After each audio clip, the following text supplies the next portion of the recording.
उपन्यास कोहरे के पार स्वप्न की खोज। अध्याय 1। धुंधलके में एक शहर।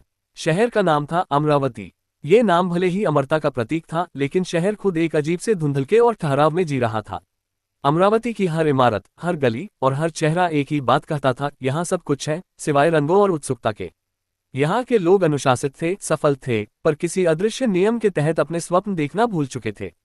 कहानी का नायक है ईशान, जिसकी उम्र 22 साल है। वह अपने पिता की तरह अमरावती की सबसे प्रतिष्ठित तथ्य निर्माण कंपनी में एक डेटा एनालिस्ट के रूप में काम करता है। ईशान का जीवन एक सटीक घड़ी की तरह चलता है। सुबह 6 बजे उठना, 7 बजे नाश्ता, 8:30 बजे काम पर पहुंचना और रात 9 बजे तक घर लौटना।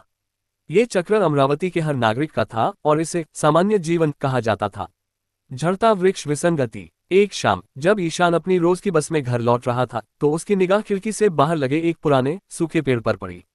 पेड़ की शाखाओं पर एक भी पत्ता नहीं था, लेकिन अचानक उसे लगा कि पेड़ की एक सूखी टहनी पर चमकीले नीले रंग का एक फूल खिला है। ईशान ने आंखें मली। अमरावती में प्राकृतिक रंग लगभग विलुप्त हो चुके थे, सब कुछ ग्रे और क्रीम रंग के शेड्स में था।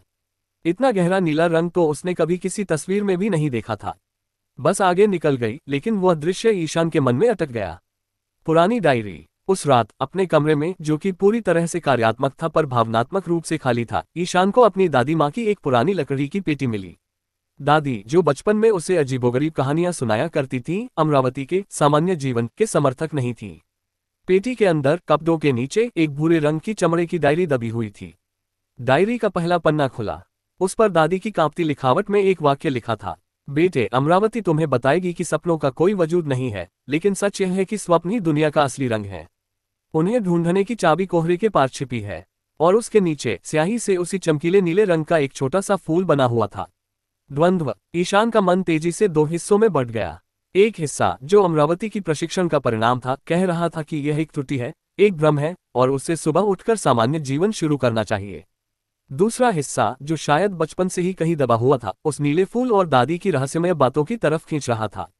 ईशान ने खिड़की से बाहर देखा। अमरावती के ऊपर घना भूरा कोहरा छाया हुआ था, एक ऐसा कोहरा जिसने न केवल इमारतों को बल्कि शायद लोगों के दिमाग को भी जकड़ रखा था। उस रात पहली बार ईशान रात के 2 बजे तक जागता रहा।